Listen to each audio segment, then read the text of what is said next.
Good morning, you're tuned to The Leg Up, coming at you live on Thursday, your weekly thoroughbred preview podcast, and the usual suspects are in attendance, even though it's a Thursday. Paul Moati, Stephen Hunt joining me here. Morning, Paul, how are you? Yeah, it's a wee bit early in the week, isn't it? I was completely put out a week. I didn't know what day it was. The short week this week, short week next week. Boring day tomorrow though, Good Friday. No racing. Steve, good morning to you. Morning. Oh, plenty of time to do your form.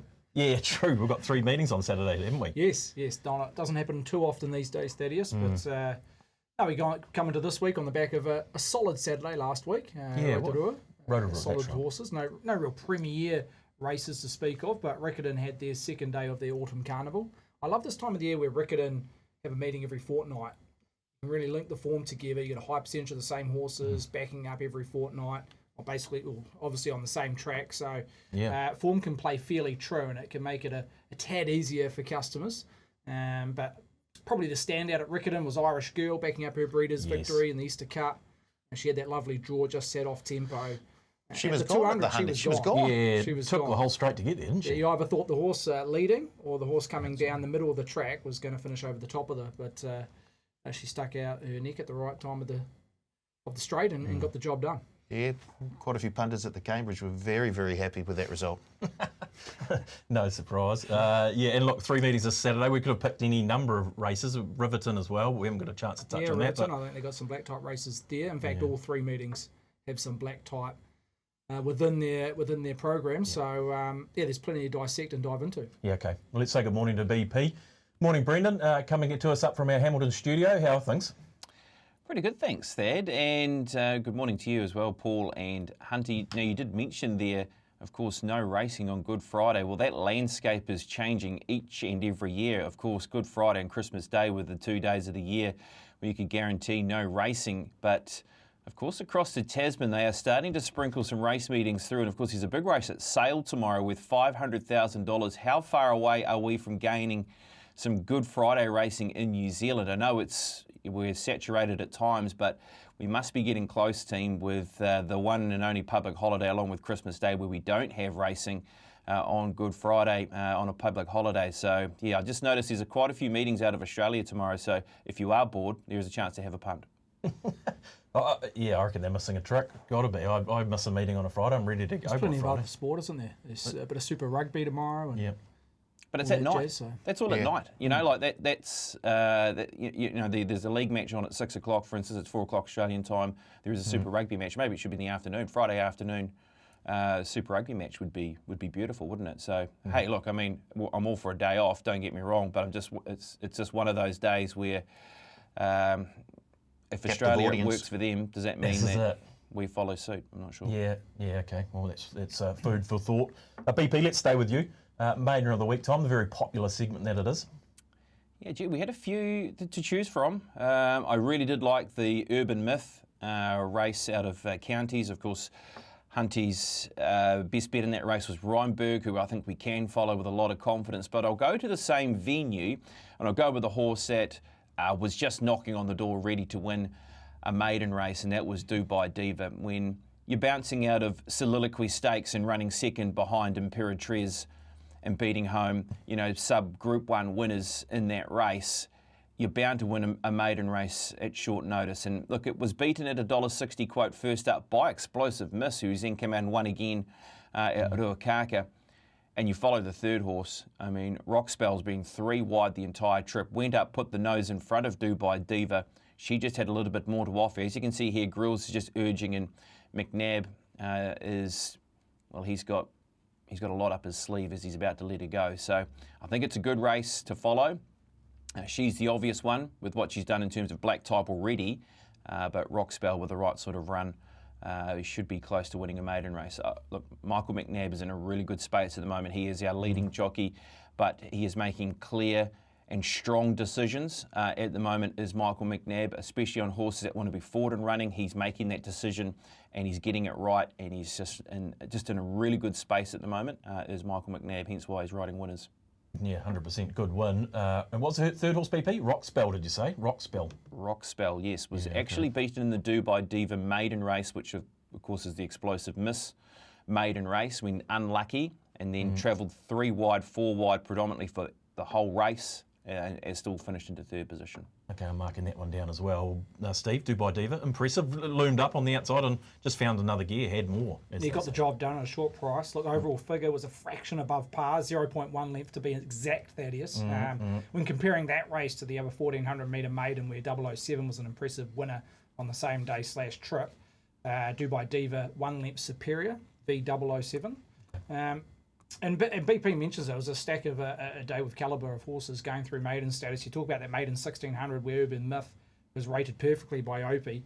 That particular race, the maiden, it was ranked number 1 on the day, and that was even in front of the rating 74 mile.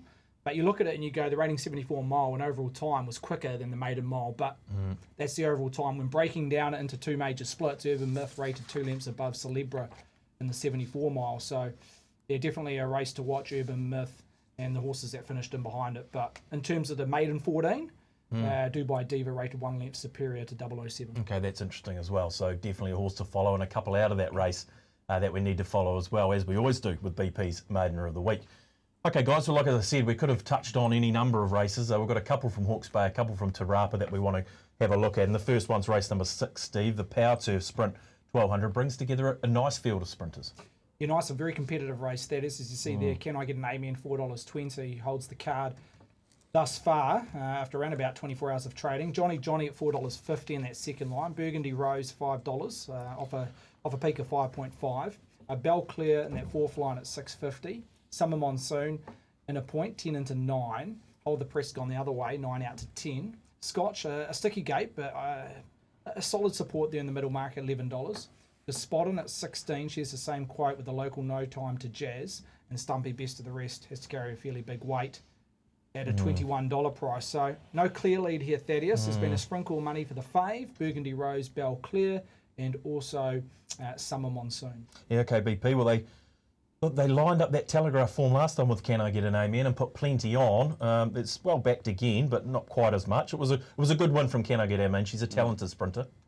Yeah, and if you like that form, well, you've got the chance of backing the winner of that race out of the Lightning and Can I Get an Amen, or a number of other horses out of that race. You know, you work your way down the book, you've got Stumpy, who finished into 5th position, you've got Cavallo Veloce, who finished into 3rd, and you've got Burgundy Rose, who ran 2nd in the Lightning, and then, of course, as I said, the Lightning winner in Can I Get an Amen. So that's a good form reference. Then you've got the Johnny form line where, look, this is a horse who was beaten last time to the races second up.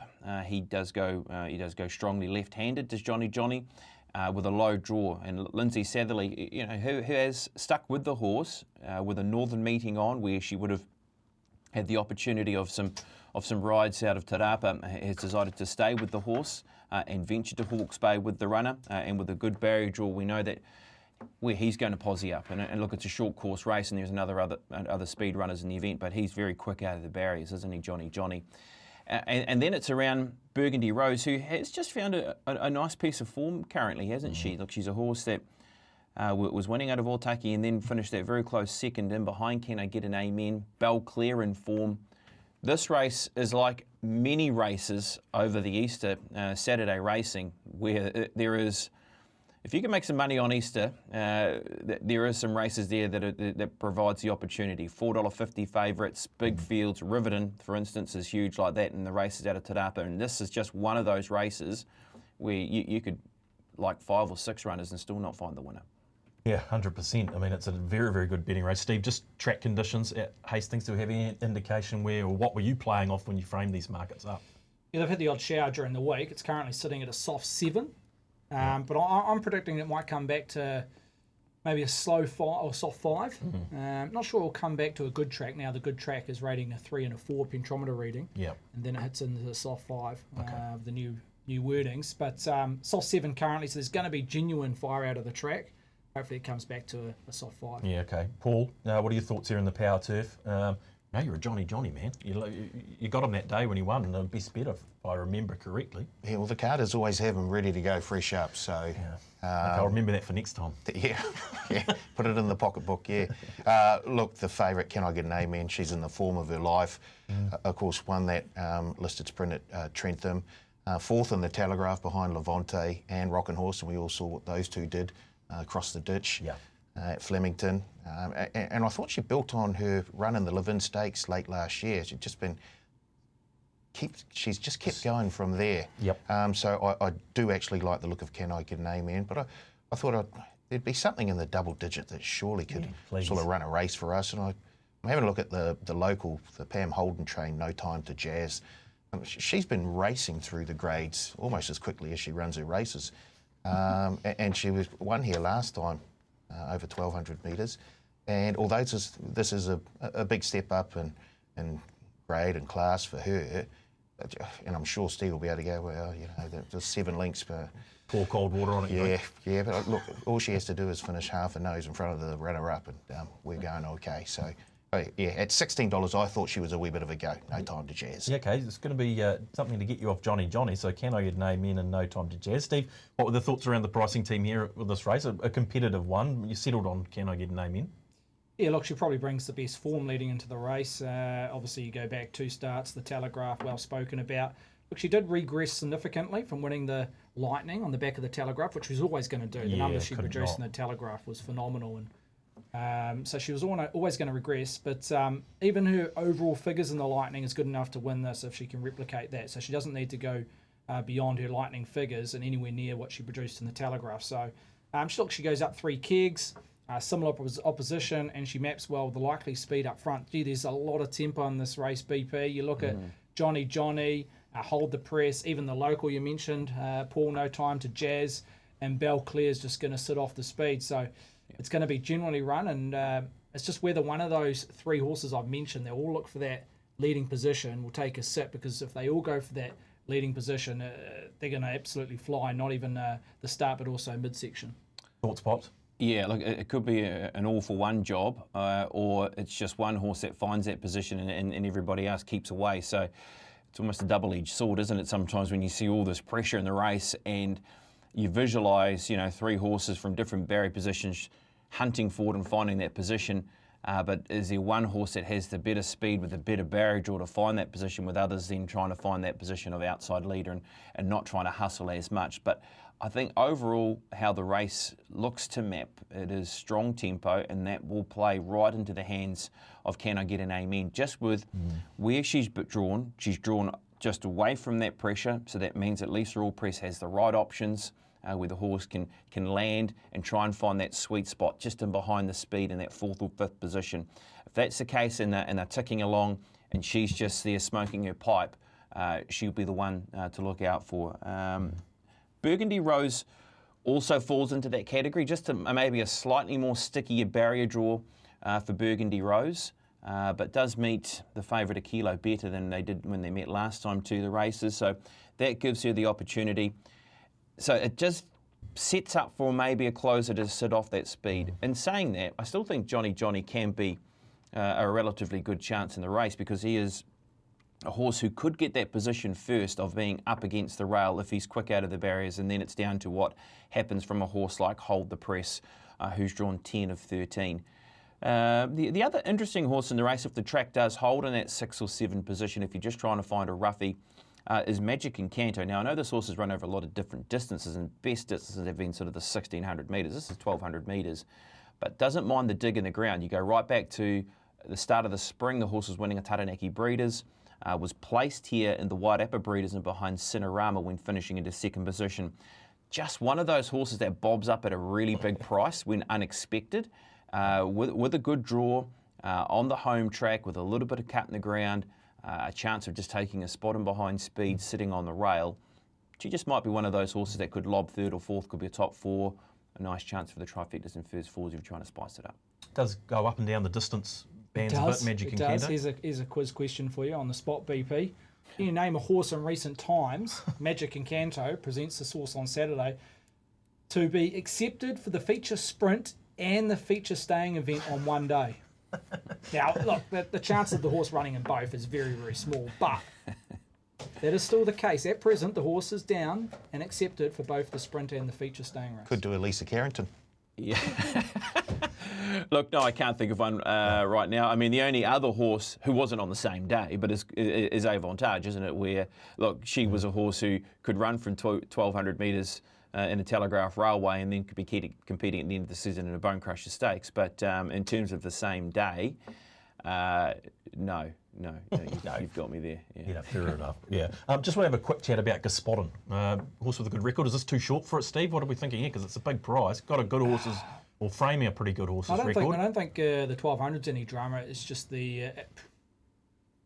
it's whether it can operate on a better surface. I think they would have want the meeting to be run now, where it's sitting on that mid-range of soft. But Right. the improving track has to be the concern. I think a lot of punters just want to see how it performs on a better surface, because a lot of its best figures have been on a heavy deck. Okay. BP, surmise the race. How would you be investing your hard-earned here in the power turf?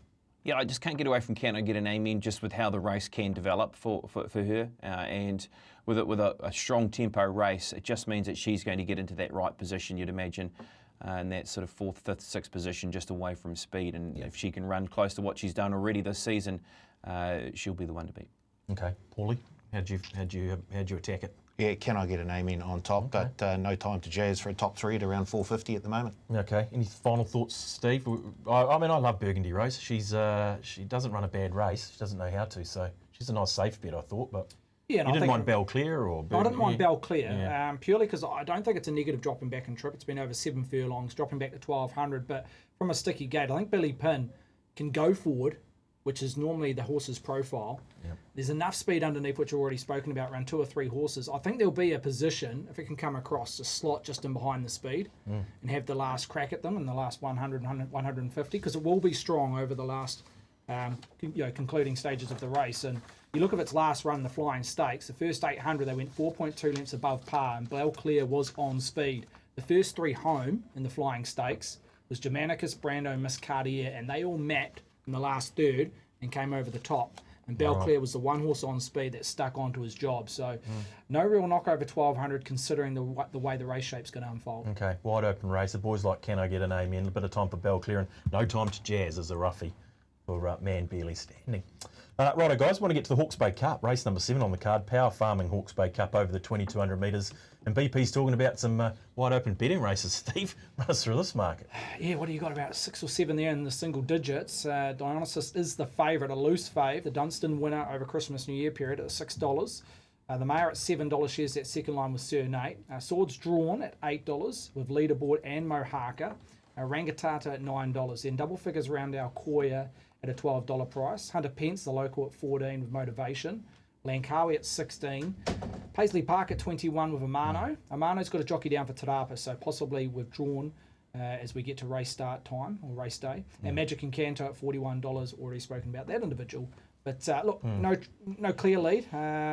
Just stifle betting a touch, possibly with the evenness around the race. But if there was a slight one, it's around number 7 leaderboard, but always well played during the week with a big syndicate. Yeah, looks like our customers do need a bit of a hand here, BP, in this race. They're not quite sure what to do. Yeah, what do you do? It is a very even running of the Hawke's Bay Cup, which is now listed. Hard to believe that the Hawke's Bay Cup is a listed race now. But anyway, it used to be Group 2, as high as Group 2, this race. Wasn't that the old day you get a free entry into the Adelaide Cup? Is that still going? Is that still going? No, well, the Adelaide Cup's run, hasn't it? Well, yeah, but when true. Good the old point. school racing Dyke calendar. Junior. Yes, you're Pillage right. and Plunder. Pillage and Plunder. Yeah. I was trying to get Pillage and Plunder in before you. Anyway, sorry, Yeah, BP. Ballier did the Ballier, was able to win the Hawke's Bay Cup and then head over there. Cronus was another horse that I do remember going through that path of the Hawke's Bay Cup into the Adelaide Cup. Yeah, I mean, look, great memories. Good old days. Good old days. Used to love the Hawke's. I actually tipped my principal at primary school in the 1994 winner. Now, look, I was the same age as what my kids are now, who are telling me to back Very Elegant. But yeah, he used to be on the school crossing on Friday mornings and Friday afternoon, and I gave him a little piece of paper and I said, back this tomorrow, sir, Torbo. It ran second, of course, in Castletown's Wellington Cup, the most famous Wellington Cup, of course, because the dream burst into reality. And Torbo finished second in that race, ran a very good race, the lead up to the Hawke's Bay Cup, and came out and won the Hawke's Bay Cup for Grant Lawson and jockey David Walsh. So one of those memories that always sticks with me back in 1994 with Torbo winning the Hawke's Bay Cup. And Mr. Shernack, of course, is now on the board at Hawke's Bay Racing and always catch up with him when I'm at the races. I can never call him his first name. I will still call him Mr. Shernack. Anyway, race number 7. Look, what I like about the race, I like the mare, the 2, $7 the price around this horse. Very encouraging run last time at Awapuni in the Gold Cup when beaten in behind Zola Express. Now, this horse has very good form out of Australia, and it just seems to be working to a position where he's not too far away from getting it done. I thought he sits nicely here under the weight scale, and just with what he's done in Australia, his form lines and his past form lines really have him winning this race with what he's done in some of those Wyong Cups and Albury Cups and Wagga Wagga Cups and all those other good races that he's competed in over the last couple of years. And just with that little bit of forgiveness in the ground won't be a hindrance towards him too. Look, Swords Drawn, he is a very hard horse to try and have a bet on, isn't he, Swords Drawn? You find him in a race where he's at $2 and he doesn't get the job done, then he comes out and wins like he did in the Nathan's Memorial. So you've almost got to say, well, do we start swinging back towards being on favour with Swords Drawn? He was beaten in the Auckland Cup most recently behind You Are a Star around the 6 lengths, so he has to be a contender. Does Felix Campbell get a part of it too, right at the top of the books with Hunter Pence, the toppie at 60 kilos, who knows how to win sort of those country cups type of races. And then you've got the inclusion of northern form with Dionysus and those type of horses. So, look, it's a very even field, but I was looking towards the mare on the each way at the $7 quote. Yeah, okay. Paul, if you can find the winner, you'll be well rewarded in this year's Hawke's Bay Cup. You will be. Just a wide open market there, and I can see why BP is all over the mare. Well, he's won at Flemington, Rosehill, Randwick as well, I think. Yeah, okay. Very good. Yeah. And not too many going around Hawke's Bay this weekend that have got that sort of resume behind them. But I do like the look of Swords Drawn. You're keeping the faith. I am. Look, that lead-up win before the Auckland Cup run, I think was against a sort of similar type quality field that he meets here. And runner-up last year to Big Mike in this race. I think one better. Swords Drawn, I think that's a wonderful price, $8. Yeah, $8. I mean, probably say that about a few of them though, Steve. I mean, leaderboard's got a bit of support. That was a good win last time out, and soon Nate's going to be there. He looks to be in a reasonable bit of form, and we haven't even spoken about the favourite Dionysus here. So just keeps going, doesn't it? Yeah, well, firstly on the fave, I just think there's a sense of timing around him. We go back over Christmas year, he was Dunstan final winner. Normally that form stacks up in terms of progressing onto open staying events. He had a month between runs post the Dunstan final. Since then, he's just been ticking over nicely with slight improvements rating-wise. I thought it was a deliberate tactic from the stable to bring this horse down to Hawke's Bay 2 starts back. They come back here for what possibly could be a grand final this season before turning him out and bringing him back in the spring. And outside of Koya, every other runner's had 20-plus starts, so he's lightly raced. And for a stayer, he has the most upside, Dionysus. So, but again, loose fave, $6 shot currently. With leaderboard, look, a St Ledger win was solid, but the race shape did suit Thaddeus. Just looking at the numbers, to the 600, the race went out 25 lengths above par. So they went very, very quick. So what that confirmed around leaderboard, which a lot of people already knew, is a genuine one-pace stayer. I just not sure he's going to get that tempo here on Saturday. Okay. Back and trip slightly. So that's the one thing. But a real shame this horse never got to the Wellington Cup, because again, over 2 miles, it would have been his sweet spot. But he'll need genuine tempo, because I think he may not have the turn of foot, but in terms of staying credentials, he's probably #1 seed. Okay. And you can entertain Sir Nate here at all? I mean, he's consistent. He's been a while since he cracked it, but yeah. Look, he's a bit in and out, but you could say that against the majority of the field. Look, I loved his run last Friday at Awapuni when dropping back to the mile. He was on a 76-day freshen last Friday at Awapuni. He was chasing a hot tempo set up by Quiz Kid, and he still had the audacity to run into third. He maps in the first 2 here. Now, I believe he finished second last year. Oh, did he? Yeah, I think so. In behind Big Mike. I just feel that if he can fit in the first 2 and go around about the 600-700 metre mark, whether he gets that trail or that suck in behind another leader remains to be seen. But he doesn't have to. If he wants to go out and lead on his own terms and give them a bit of a fright at the 600 metre mark, he might be hard to catch. I just liked his on the quick back up, stepping up and trip, and he's definitely an improver considering he was on a 76-day freshen up on last Friday. Okay. Where is Big Mike? BP? Yeah, he just had a little hiccup leading into his race last week, and he had to be late scratched. So they just put sort of the plans on hold. So yeah, watch the space with where he heads to next. I know that they thought about trying to get him to the race. He was nommed for here, but he's heading to Te Rapa. He's down to run at Te Rapa, isn't he, Big Mike? Oh, right. Yeah, look, you're right. He did run second last year behind Big Mike, and Sir Nate's one of those horses that can be entertained at sort of around that $7 or $8 quote. I actually don't mind a roughie in the race in Paisley Park. He is right out of form, but he does drop back in weight tomorrow on Saturday, and that will be a key for him. He's not running his best races last couple with big weights. Look, if he can find that form that he was in, obviously a couple of seasons ago when he was winning the same race as Dionysus, in the Dunstan final, those type of races, and then a couple of his runs last preparation went too far off the mark. He was unlucky in a Kaimai Stakes where he actually just got buried and just was no chance of getting out in behind Langkawi. So, I mean, he was beaten 5.5 lengths, but it actually was just purely because he was unlucky, Paisley Park. So he would be my roughie in the race. He's drawn 14 of 14, so that's not ideal. He can't get a soft run in the race. He's just going to have to try and work over and find a position. But Lindsay Sadlerly takes the ride, and he'd be my little roughie in the race. And look, you can find a few that you like if you want to spec at a bit of a price, but he'd be that little each way for me. Yeah, it's a good trifecta race, isn't it? So you like Paisley Park, maybe in that top 3, top 4. Who's your on-top selection again, BP? Yeah, I'll go with the mare. I do like his chances on the weekend, just with what I saw at Awapuni when finishing into 4th position. Just gave me that indication that he's not too far away from getting himself back in the winner's circle. Yeah, okay.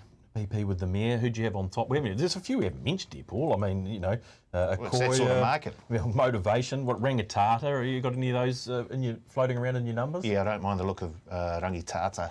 I thought there was a really strong run in the St. Ledger and won a couple on the trot before that. So Rangitata will be in there somewhere. But yeah, I've got Swords Drawn on top. Okay, so you're going Swords Drawn to win? I am indeed. Yeah, okay. Gee, you're keeping the faith. Keeping the faith. If you had to be pinned down here, Steve, the Hawke's Bay Cup, who would you have a crack at?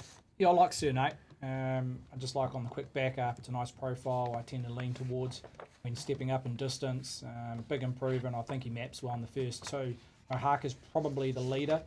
Can be a bit in and out in terms of profiling that individual on the map, but my map has Mohaka leading with Sir Nate second outer. So even race, but no jock on Sir Nate yet. So just watch that. Okay. Just watch that engagement. No surprise to see the boys well spread in this year's edition of the Hawke's Bay Cup. We're going to jump up to Te Rapa, guys. A couple of races we want to have a look at. We're going to start in the John Team Tiaki. Our shares available 3-year-old 1200. It's a mouthful. For the 3-year-olds over the 1200 metres. Steve, run us through this market. Yeah, so this is the key lead up, Thaddeus, for a few weeks' time, I think on the 30th of April, where we see the Cambridge breeders at group level say the majority of these horses will be targeting that particular race on the same track and distance. Cote de Buin holds the core at $4.20. Rocanono on that second line shares it with Meriturable at $4.80 each of 2. Rag and Muffin, here's the speaking here. Open double figures 10, now trading 8. Sassy Merlot at a $10 price. Wind Speed, first up here for Courtney Barnes and Stephen Marsh, $10 also flat. A Funny Girl, $11. Shepherd's Delight, Awkward Gate Barrier 12, has the same quote. Ari at 13. Mercurial at 14. Last Resort 21. Franak first up for Simon and Katrina Alexander at 41, and Don't Look Ethel, the ranker, at $61. So early lead sits around number 3, Rag a Muffin, 10 into 8, a decent firmer, and that's including a $1,000 bet at the peak price of $10. It always piques my interest, BP, when you've got a horse like Cote de Buin with Opie Bosson as favourite in a race, and the big money starts coming for Ragamuffin with Naranjan Palmer claiming 3. My ears prick up. Yeah, and so they should. If you're starting to see a money move like that. Again, this is a race where there's some speed. Horses got their eye on the Cambridge breeders in a few weeks' time back here at Te Rapa. Horses returning, horses that brought very good spring form. We've got a couple of horses in there that are Group 1 placed, for instance, through their respective Guineas placings. Meritable in 2,000 Guineas second, and Shepherd's Delight a Group 1 placing in the 1,000 Guineas. This field has got it, really. But then you've got to try and work out where are these horses situated, how aggressive are they going to be from their tricky gates. They're looking to get themselves a nice tune-up so they're ready for what will be their sort of autumn second up final, you could say. Cote de Bourne 420's got to contend with an outside barrier draw. Look, even in his run last time out at Trentham, he was very courageous because he was caught wide throughout. I know it was the underdog leg, but still he was a runner that covered a lot of extra ground, and he was only just beaten on that occasion. He had a trial to get himself ready. I was really taken by Rocker No with how he won at Ellerslie. He's a horse who bounced out of a maiden win out of Pookie, and then he's really excelled off that. I thought it was a good win from him, and he's trialled up to say that he's in a good spot. And maybe like the open 1200 metre race at Hawke's Bay, just trying to find a horse who's going to be in that right position. He could be that horse. There looks to be pressure from a lot of different angles here. I thought Last Resort could go forward. He did exactly that when winning 2 starts ago. You've got obviously Rocanono, who's one of those horses, but you've got Sassy Mulo, who's drawn out in Barry number 11, who has shown a torrent of speed in her races and comes back to 1200 metres. So there just looks to be, again, one of those races where there's speed inside and out.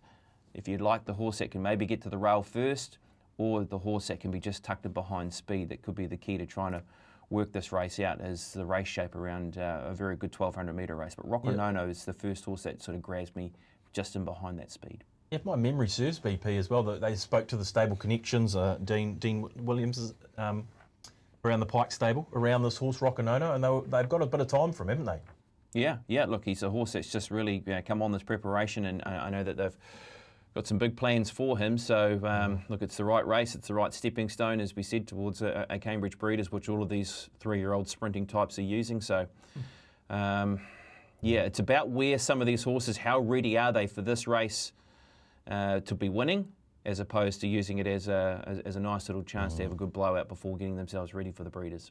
He's plenty of form to try and get to work through here, Paul, in this race. That's a hot field, isn't it? It's a very, very hot field. I can't take my eyes off the top of the market, though. Cote de Bourne, obviously a Burgundy with a name like that. Beat a number of good ones, including Tavatak, who's gone on to win twice since then. And only just got nutted at Trentham down the chute.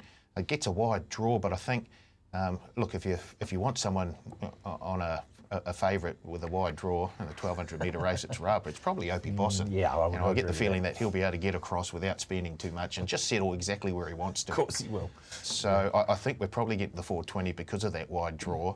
The money on the stablemate sort of tweaks my interest. It slows you down a bit, It does a wee bit, but then I just go back to the Tiako, Opie Bosson.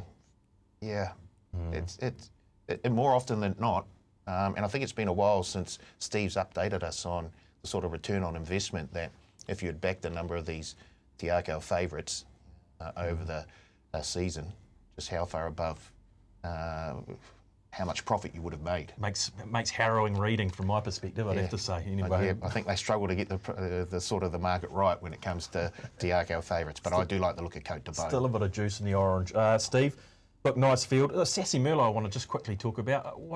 Do I back her again? I've sort of starting to drop off Sassy Merlot. She's let me down a little bit. She probably has the best CV thus far in black type races, Sassy Merlot. I don't really want to knock her dropping back to trip to 1200. She's had one start over 1200, albeit that was maiden class when winning earlier this season. But if you forget her right-handed form, Ellerslie, where she's hung both occasions, and just look at her left-handed form, she won on this track at rating 65 level when leading, went out to the 600 metre mark 1.4 lengths above par. So we're touching on what BP alluded. This horse is a get-up-go, wants to run right from the opening whistle out of the machines. Then you go third in the Wellington Guineas when leading, went out to the 600, 8.7 lengths above par. And then second, the Desert Gold, when in the first 2 and running, went out to the 600, 6.4 lengths above par. So you could say the way she's had the audacity to box on and finish third in the Wellington Guineas, second in the Desert Gold, when the race shape's been against her, those runs have held a lot of merit. I just think back in trip 1200, even if there is that speed underneath her, she can sustain it. I think Sam Spratt will really suit this horse. We know Sam is very good out of the machine, getting a horse on speed very quickly, and then rating the midsection and then finishing with a nice turn of foot. So I think there's enough ingredients around Sassy Merlot at $10, and I wouldn't be surprised if her SP was single figures on race day. Okay, you've talked me back into it. I was looking to drop off. One more time. One more time to the well. It's a pretty shallow well. BP, look, can you talk us into the double figures here? You've got Shepherd's Delight. I see a bit of money for Mercurial. It's not just a one-horse race here. Not even suggesting that it was, to be fair. No, it's not. No, and it's a great race for a multiple because you could find yourself backing a horse or chucking in a horse that has got some good form credentials, has been trialling up nicely, and could be north of $20 odd, and just might be able to gain that sweet trip. With Sassy Merlot drawn out with where she is, that could pave the way for Boston to try and follow something over. Look, Cote de Boon's drawn barrier number 13, as you spoke about, Paul, with a wide barrier draw for that horse, with a little bit of speed. It's just a couple in from him. That could pave the way for trying to find that right spot for Cote de Boon. So, and I think that's why we're getting 420, isn't it? Because of his barrier draw. Had this horse drawn a sweeter gate, we would be looking at this horse a lot tighter in the market.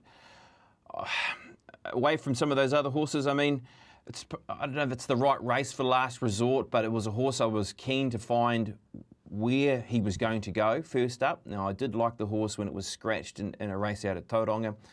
I've just been waiting to find where he's going to go. This might not be the right race to be backing last resort. It's at $21 because it's a very strong field, but they obviously have the belief that he's a horse that can get to a race like the Cambridge Breeders, so they've got to roll the dice, and Clint Isdale has no fear in rolling the dice, up against the company. So I'd just be wary of him and what sort of race he can run for your trifectas and first fours.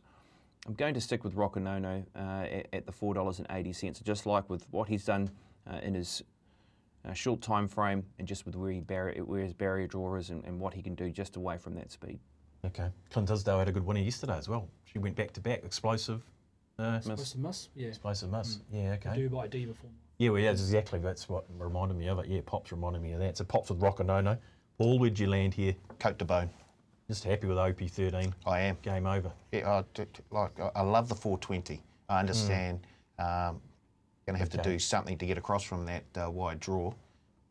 But OP can do that sort of thing. Pops makes a good point though with Sassy Merlot. Just tag it over and maybe sit outside leader. Or... Nice little trail. Okay. There we go. Can you make sense of that ragamuffin money before we move on, Steve? Is it? Oh, you always got to take note when you've got a syndicated horse from Te Akau that there might be a little bit of cash earlier in the week. I think it will dry up on race day. Just on ratings, his Hastings win rated 2.6 lengths below par for maiden class, and the Matamata win, as good as on the eye as it was still 2.3 lengths below par for 65 class. So just on those raw figures, he needs to find around about 3 lengths to measure up to the top 2 or 3 in the market. So you're happy to take a little set at the price, Ragamuffin, who's been well supported, 10 into 8. And just on Rocanono, I thought Sam Weatherly rode this horse a treat at Ellerslie last start. The race leading in had a torrid or a lot of speed. And this horse had been on speed for its first 2 runs. Third up at Ellerslie, he took a more neutral position and finished well along the inner. And there's a change in engagement. Ashvin's aboard Rocanono with Sam Weatherly over in Australia. Oh, right. He's aboard his family horse in Mulliston. Oh, right. Oh, good on him. Yeah, I didn't realise that. Yeah, it's great. Okay, guys, we better move on. We're going to go to the Group 1 race number 7, the Fibre Fresh New Zealand Thoroughbred Breeders' Stakes. Group 1 over the 1600 for the fillies and mares. Oh, no, yeah, for the fillies and mares. What am I talking about? Of course it is. And, Steve, we got to 8 in the end. 8. Yeah, a couple of late noms. I think one of them was being Zola Express and Asila J during the week. It's a real betting jewel at the top of the market here, Thaddeus. IMPERATRIZ v Coventina Bay. A stack of money on both of them. They matched dollar for dollar yesterday when I left the office. IMPERATRIZ was the best bat runner, but just in the last 12 hours on early doors Thursday, Coventina Bay has been the best bat runner. But as it stands, they match dollar for dollar. IMPERATRIZ, $2.10 and a turn to $2. Coventina Bay, $2.50, hasn't budged since the opening call. Two Alyssa in that third line, $5.50. Mai Tai, double figures, 16. Zola Express, 26 with Dragon Queen. One Dream, One Soul at 31. Asila J at $41. So there's the 8 runners. No clear lead. Overall, the punters are gravitating clearly to the 7, the 1, the 1, the 7. Yeah, no surprise there, I would say. I would suggest, BP, that you could potentially, there'd be a few people that could argue that the one should be the favourite here, kind of Coventina Bay ahead of Imperatriz, but it looks an intriguing matchup. It is, isn't it? It really is. It's almost a shame that we don't have the Levante angle to this race. I mean, that would have just added a little bit more cream, wouldn't it, if she was racing in this on the weekend. Unfortunately, not just a slight little niggle, so we'll see more of Levante next season. But you've got the horse at the top of the book in Coventina Bay. He's looking for 3 Group 1s on end. Was super in what she's done in her last 2 victories. Of course, one of them here in the Herbie Dyke, and then the last of them in the Bone Crusher. She's up against a horse who is the 3-year-old filly and the new kid on the block in Imperatriz. They're drawn right next door to each other. They've both got 1600 metre form. But then you've also got another horse in here that's a Group 1 winner that should not be forgotten, and that is To Illicit too, who's won a Group 1 at this venue at Te Rapa. Over 1600 metres. Of course, it was the Captain Cook Stakes, which was transferred to here throughout the summer. And she was terrific in that race, and she's been able to hold her own, you know, during the summer and the spring races, of course, with what she's been able to do. So $5.50 the price for her. She could get into that zone where if it's just becoming a two-horse battle and she gets slightly forgotten, she could end up being a rather backable price. But just around these 2 horses, it's hard to separate them, isn't it? I'm leaning towards Coventina Bay, just with what she's done. She's had a very nice, quiet trial, as many of them were, I thought, in that trial out of Rotorua. And just how she's become a real winner, you know, in recent times. And as I said, she's tackled the big boys and girls, and she's proven that she is up to the quality she's up to. And now that they've got their eyes going back to Australia, they're looking to go back to Queensland. They've got some unfinished business with her preparation, 12 months ago over in Queensland. So Robbie Patterson's talking big of her preparation coming into this. So, look, hard to split, but maybe Coventina Bay just. Coventina Bay second favourite, Paul. Second favourite. Yeah, I started looking at this race before the boys had released their odds, and I actually had Coventina Bay on top. So when it popped out at 250 second fave, my eyes sort of almost fell out of my head. Look, nothing against the filly. She's been super impressive to date. But I just thought at Coventina Bay, back-to-back Group 1s, I don't mind her dropping back to the mile. I think it's fantastic that they're drawn 1 and 2. They'll be able to eyeball one another the whole way if they want to, which, as Beefy said, could set it up for To Illicit. They may forget about her. But I just thought Coventina Bay, just the way, what the Herbie Dyke, the Bone Crusher, she's a Group 1 horse, and she loves being a Group 1 horse. So, yeah, and I love the 250. It's sort of like you and I, you know, we're going for the old dogs. Steve's gone for the young up-and-comer. We've gone with the tried and true here. Yeah, the experience. That's the experience, thank you. We've gone with. That's exactly what we've gone with. Steve, talk us through the process here and how did you land it on Imperatriz ahead of Coventina Bay? Well, look, there's not much between them. Both prices, including myself, had Imperatriz on top, but maybe 4 or 5% between them, and 210, 250 on the opening quote. Look, I'm not confident that there'll be genuine separation come race day. I think that they've almost found their mark. I don't think Imperatriz will start deep into the red. I think you may get the black quote on race day around Imperatriz, even though she's already firmed. But I think because they take up 90% of the market To Illicit, there's a strong case / chance that price will drift on her from a 550 quote, because obviously the closer we get to race start time, the traders will sharpen their pencil and get the overall percentage down. And being that the 1 and the 7 have been dominant in terms of turnover, I do feel To Illicit that will be with a wiggle room in terms of what the wording with the traders to get it out in the 550 quote. But just on Coventina Bay, look, the Herbie Dyke win rated very high, 3.6 lengths above par. So it's going back to a place it's really hit a decent figure at. Did regress in winning the Bone Crusher around 3 lengths, but look, that's a slight concern, but no real knock. I think 1600, also no real knock. We know leading into this preparation, she was more sprinter miler, stepped up to the mile and a quarter and did the job. So it's had a 4 or 5 weeks between runs. A slight concern is the draw over a shorter trip. She could easily find herself back last on the inside of Zola Express against the paint. And being a tactical fear, which it possibly could be, I don't see too much tempo. I'd be surprised if they run even tempo here. And I think Isla J is your leader. And I reckon if you asked Opie where he'd like to map, it'd be outside Isla J. I think Dragon Queen might take a sit from barrier 8, come across slowly and try and find that 1-1 position. The enigma in terms of the map is One Dream, One Soul. Missed the start fractionally. They opted to go back last week. A few times this preparation they've gone forwards. I just not sure where to place that horse on the map, but that was my only concern. If it comes a real sprint home, it is a advantage in terms of Opie and IMPERATRIZ, the filly, on the map. But in saying that, Coventina Bay does have that turn of foot. She probably has as good a turn of foot than any in the race, and she may need it. If you look at her sectionals, when she won the Herbie Dyke, it was comparable to what the sprinters produced in the Waikato Sprint on the same day. So she's definitely got that turn of foot, and she may need it with the terms of the race shape in the map. Okay, BP, try and nail it down in one for me. Which way are you going here in the Thoroughbred Breeders? Yeah, look, Stephen makes some great points there. And of course, you go back to the Thorndon Mile where she drew barrier 1, didn't she? And she ended up in that sticky spot of sort of 3 and 4 back the rail in the Thorndon Mile, and she was doing all her best work to finish into second position behind the chosen one. So she's drawn in barrier number 2. So just got to be mindful of just trying to find that right spot for her and not conceding too many lengths to her biggest danger, which of course is going to be in front of her, and that being IMPERATRIZ. So that all sets up for the race, doesn't it? And she ran second in the race last year at Te Rapa, and that was in behind Avantage where she got close.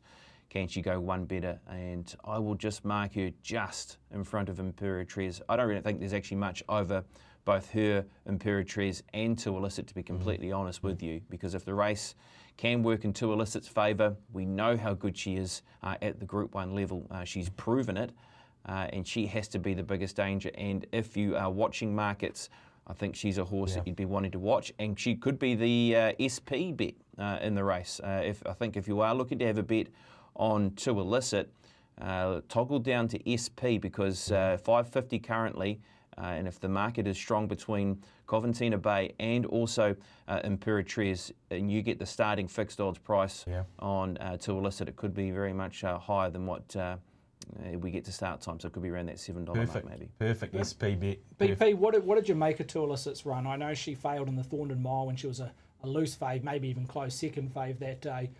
There was a lot of money around a few other horses on that day at Trentham, but she had to freshen up. It took her away, gave her a week or so in the paddock. What about the Tauranga? Now, I know it was a heavy deck and she was carrying 62 kegs, but was that just a pass mark, or did you expect more from her last start at Tauranga? Yeah, look, when horses get beaten on heavy tracks with very big weights, look, I'm very happy to forgive them. I mean, you have to, don't you? Even with the class element that you always use when you're trying to back horses in those type of races. Look, she still finished third. I know Manrico's beaten her in that race, and we know that she's a better horse than Manrico, but the conditions and everything fell in that horse's favour, and that was the right spot to be for Manrico, where Too Illicit carrying extra weight on a track condition that wasn't suitable for her. She doesn't mind the little bit of dig in the ground, but when it starts pushing into that heavy bracket, that's when it becomes a question mark. So, yeah, I thought it was a pass mark for sure, because tomorrow's race or Saturday's race is going to be a better place for her. Less opposition on a better surface over 1,600 metres. She'll get her chance. Yeah, 100%. One word, one or two words maybe for you in this year's Thoroughbred Breeders. Coventina Bay. Yeah, okay. You're going with the tried and true, the experience of Coventina Bay. You're going to be a cracking race, and Pops might be right. It might be the SP around Too Illicit. Might be the way to go if you're a Too Illicit fan. Okay, guys, we better push on. I've got in trouble. I've been in trouble with my timing of recent times, so I've got a dressing down from the team there at Trackside, and so we need to make sure we stick within the time frame, and we want to go to the viewer question. And it's more of a group question, so we're going to go around the grounds here quickly. BP, what's your favourite track race meeting and why? It's from Matthew Robbins, and we're going to give him a $100 bonus bet into his account. That's the new way we're going to play things. Favourite race track or favourite racetrack / race meeting, and why?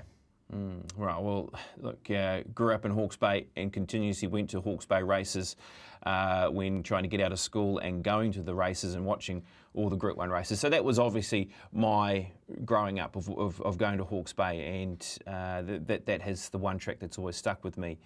I think in terms of race meetings and attending them and working at them, look, there's no better than Ellerslie really, and the Karaka Million night is the best night of racing because it's 6 races and it's for others, it's more than the racing, but you've got the sales the following day. There is an atmosphere that you can't beat, and it is all there on one night at Ellerslie on Karaka Million evening. So, and look, all of those that are involved in the industry, those that link up with Boys Get Paid and have fun with the Punters Club Syndicate, or go along as a fan, or is going to be there before going to the Karaka sales. It's just got so many dynamics to it, and the race itself, the Karaka Million, thrills each and every year. So that would be the race meeting and the racetrack that sort of really does get me fizzed up.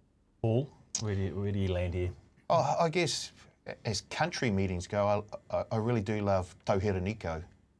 Just heading over the hill there, grabbing a few bottles of wine and sitting under one of the big trees there. But I guess I do have a love-hate relationship with Trentham.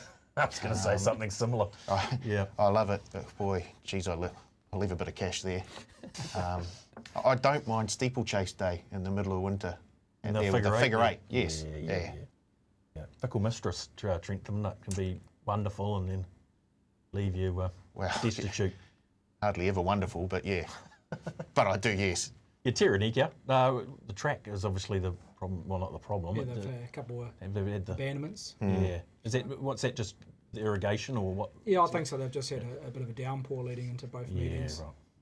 On a hard deck and just sits on top. Yeah, okay. Steve, your thoughts here? There's a few ways you can look at this, isn't there? Yeah, I think I want to break it down to 3. Favourite track in terms of an owner, or most success I've had, is at Riccarton, of all places.